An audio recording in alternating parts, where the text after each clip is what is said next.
Leylek cergemer zandım elini öp sağınıp öp en sevimim seni göllerimden artıracak ömürde görüp zardım yürek kurban üzleri kör gönlümden artıracak örüm sardım gündüz duran gözleri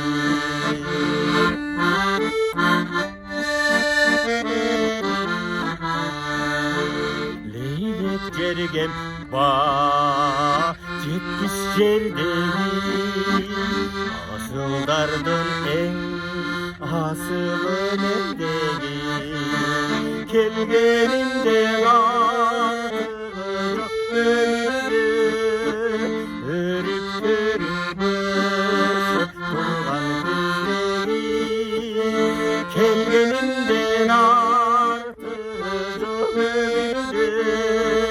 örüp örüp örsüp duran gözleri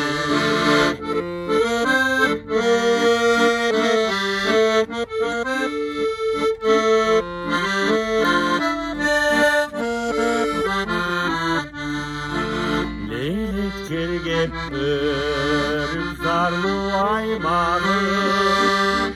örübüm dönüşüne sine kangamı ömür boyunca durganırıma örübüm dönüşüne algamı ömür boyunca durganırıma ölümden şimdi algamı ölümden şimdi